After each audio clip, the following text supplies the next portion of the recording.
자, 우리 이번 시간에는 유럽에 대한 이야기를 해볼까 합니다. 자, 여러분들, 유럽은 여기 붙어 있죠.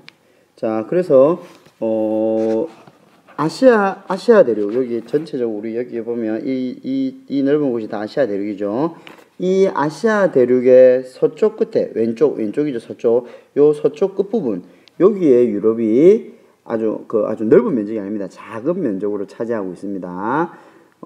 그래서 이게 나라는 한 40여 개의 나라가 있는데,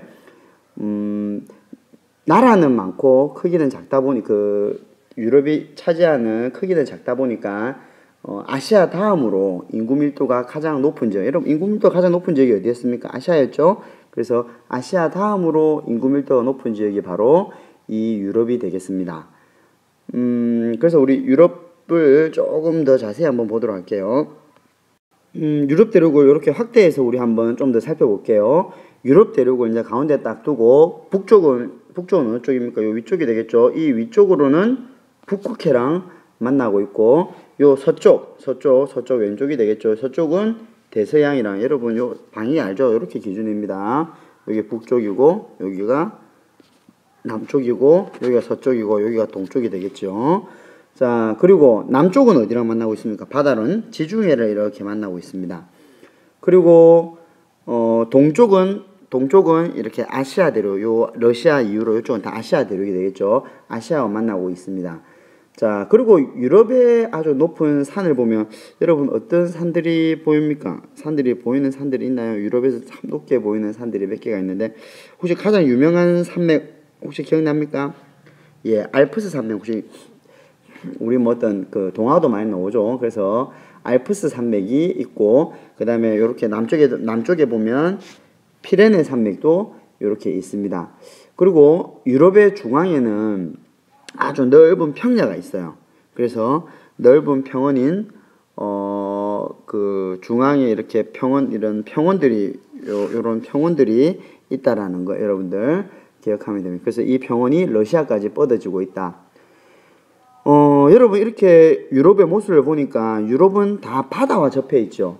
그래서 바다와 접해 있고, 또 대륙 사이사이에 보면 이런 강들이 굉장히 많습니다. 여러분 여기 보면은 여러분 이런 선들이 있죠. 이런 파란 선들, 이것들이 다 강이에요. 강들이 굉장히 많아가지고 어떤 배가 다니기 좋은 강이라든가, 그리고 해안가와 내륙이 배를 통해서 잘 연결되어 있습니다. 또 유럽의 기후는, 이게 유럽이 이렇게 남북으로도 퍼져 있다 보니까 유럽의 남부는 어디를 이야기할까요? 유럽의 남부는 요쪽을 남부로 이야기합니다. 요 아래쪽을 남부로 하겠죠. 남부 지역에는 여름에는 아주 건조하고, 아래쪽이다 보니까 겨울에는 따뜻하고, 또 비가 많이 내리는 규입니다. 그래서 많이 재배되는 작물은 포도, 그리고 올리브. 여러분, 포도가 많이 재배된다. 그래서 이 유럽에서 발달한 것 중에 이제 와인이 발달해 있는 거죠. 그 다음에 여러분, 올리브, 이렇게 포도도 아닌 것이 까만 거 본 적 있습니까? 그 올리브도 다 마찬가지로 유럽에서, 남부에서 재배되고 있는 겁니다. 반면에 서부는 요쪽 지역이 서부가 될 겁니다. 이 서부 지역은 여름 바다와 맞닥뜨려 있다 보니까 여름에는 서늘한 기후고, 반면에 겨울이 되면 따뜻하게 됩니다. 여러분 이거 해안하고 맞붙어 있는 기후들이, 그렇죠. 우리나라를 한번 생각해 보세요. 우리나라의 기후에서도 해안과 맞닿아 있는 부분이 여름에는 서늘하고 겨울은 따뜻했죠. 그냥 똑같은 거 올립니다. 그다음에 반면에 그러면 이런 북쪽이라든가 동쪽에 있는 이게는 다 내륙 지방이죠. 내륙 지방의 특징, 땅이 넓은 지역의 특징이 어떻습니까? 그렇죠. 겨울이 북쪽이다 보니까 또 겨울이 춥고, 또 내륙 지역이다 보니까 겨울이 길고 춥다, 이런 특징을 가지고 있게 되는 겁니다. 자, 그래서 우리 유럽의 기후에 대한 이야기했습니다. 유럽에 대해서 이제 우리 또 아주 역사 문화에 관한 관점에서 한번 좀 더 볼게요. 방금 이야기한 것은 자연 환경적인 관점에서 선생님하고 이야기한 겁니다. 자연 환경 관점에서 동서남북으로 나눠서 한번 이야기를 해봤습니다. 자, 그러면 인문 환경의 관점에서 한번 바라볼까요? 물론 아시아에도 아주 고대 문명이 발달했지만 그 못지않게 유럽에서도 고대 그리스 문명이라든가 로마 문명 이런 아주 굉장히 아주 일단 찬란했던 문화들이 발전한 곳이 바로 유럽입니다.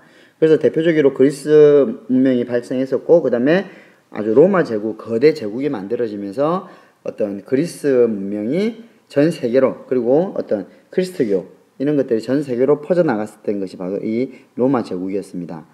그래서 현재 오늘날의 이런 유럽 문화의 가장 뿌리가 되는 것은 바로 이런 그 그리스 문명과 크리스트교 그리고 이제 로마 제국의 그런 영토 확장에 의한 이런 과정들이 결국 유럽 문화의 뿌리가 된다라는 거. 또 유럽에서 가장 큰 특징은 여러분 전 세계적으로 가장 잘 사는 나라들이 모여 있는 곳 중에 하나가 바로 유럽입니다. 왜 유럽이 그랬냐? 유럽에서는 산업혁명이 가장 먼저 일어났습니다. 산업혁명은 뭐냐면 그전에는 농업사회였는데 농업사회에서 어떤 과학이 발달하면서 기계가 등장하고 그래서 산업이 급격하게 기존에 있던 문명보다 아주 급격한 속도로 산업이 막 발달하게 됩니다. 이게 18세기에 영국에서 등장하게 되는 겁니다.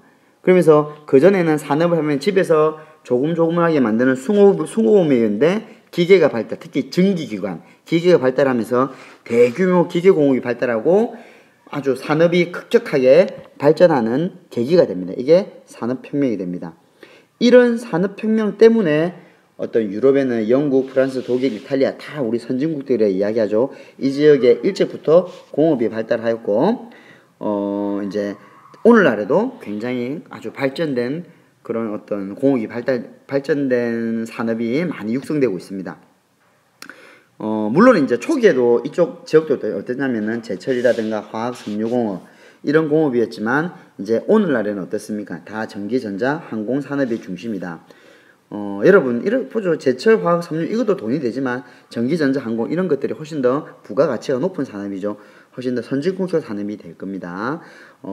그리고 이제 뭐 가장 대표적인 예로 이런 과학기술이 발달한 산업이 발달한 게 대표적인 게 얼마 전에 우리 여러분 그 해성에 그 유럽에서 우주선을 보내어서 착륙 필레라는 우리 그런 어떤 착륙 장치를 해성에다가 이렇게 내려놨죠. 이런 과학 기술이 발달한 것도 바로 유럽의 이런 산업혁명의 바탕이 되었다라는 거. 이런 것이 굉장히 중요하게 되겠습니다. 그리고 유럽하면 우리가 빼놓을 수 없는 것 중에 하나 설명해야 될 게 바로 유럽연합이라는 조직입니다. EU, 유럽연합. 이건 굉장히 중요한 겁니다. 이건 꼭 알아둬야 됩니다. 유럽연합. 여러분, 유럽은 아까 전에 선생님 조금 전에 이야기했지만, 오늘날의 각각의 나라로 분리되어 있지만 사실은 그 근본은 어떤 고대 그리스 문명에서 발달된 거죠. 그리고 로마 제국을 거치면서 굉장히 이렇게 각각의 아주 그런 문명들이 하나의 그런 유럽 문화에서 떨어져 나간 것들이에요. 그러다 보니까 다른 대륙보다 훨씬 더 각 나라끼리의 이런 어떤 아주 긴밀한 관계가 있습니다. 그러다 보니까 이 유럽에 있는 여러 나라들이 세계 시장에서 경쟁력을 높이기 위해서 연합을 하게 됩니다. 연합을 맺어서 유럽연합이라는 것이 만들어지게 됩니다. 세계 시장의 경쟁력을 차지하기 위해서 함께 모였어요. 모여가지고 우리가 연합을 만들었는데 그런 어떤 우리 세계 시장에 우리가 단일한 시장이라는 효과를 극대화시킬 수 있는 방법 중에 하나가 바로 화폐를 같이 쓰는 겁니다. 화폐. 옛날에는 영국에는 영국 파운드라는 화폐가 있었고 프랑스에는 프랑스 프랑이라는 화폐 단위가 따로 있었습니다.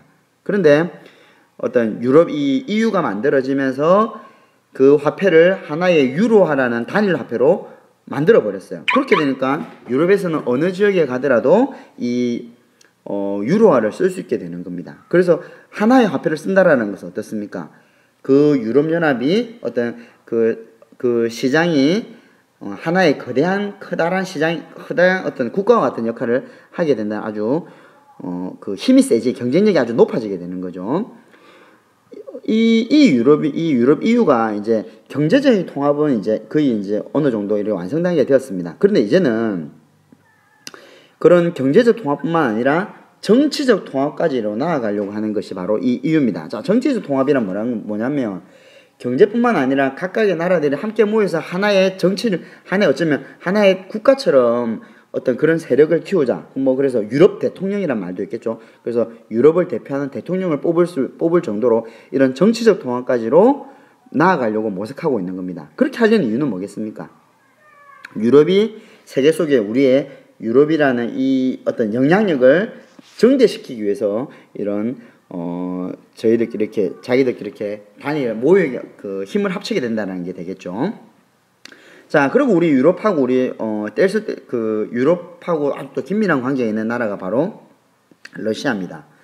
러시아는 과거의 사회주의 체제일 때 소련이라는 이름의 나라였습니다. 그 당시에 소비에트 연합은 러시아를 비롯한 여러 개의 국가들을 함께 모아서 커다란 나라를 만들었어요. 그러다가 1990년대에 러시아는 러시아 따로, 또 나머지는 독립국가로 다 분리가 돼버렸습니다. 선생님이 지난 시간에 우리 무슨 스탄 들어간 나라들이 바로 그런 나라가 되겠죠. 그럼에도 불구하고 이 러시아는 분리되었지만 아주 거대한 땅덩어리를 바탕으로 해서 오늘날에도 세계 속에 아주 영향을 미치는 나라죠. 자, 그리고 이 러시아의 특징은 어떻습니까?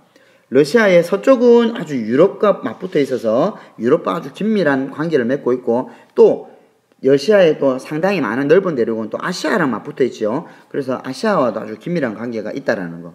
그리고 아주 위쪽에 차지하다 보니까 겨울이 매우 춥고 길다라는 특징이 있습니다. 또 이 러시아는 땅이 굉장히 넓죠. 땅이 넓다라는 것은 물론 아주 굉장히 추워서 개발하기는 힘들긴 하지만 그 넓은 땅덩어리 안에 무수히 많은 풍부한 지하자원이 들어있을 거다. 그래서 앞으로 그 러시아의 그 땅에서 아주 많은 것들이, 자원들이 아마 러시아를 아주 강력한 나라로 만들 수 있는 좋은 자료가 될 것 같아요.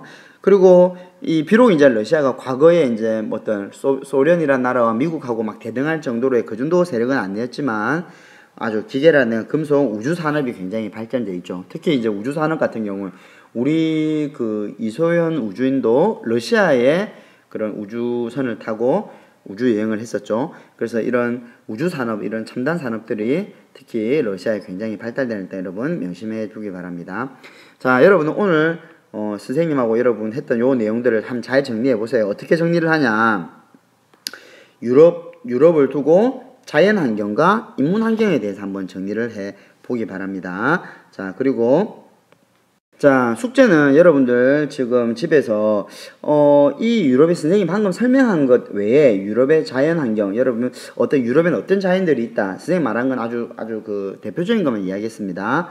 그리고 유럽인들이 만들어낸 인문 환경에는 이런 것들이 있더라. 이런 것들을 여러분들 더 조사할 것들이 굉장히 많습니다.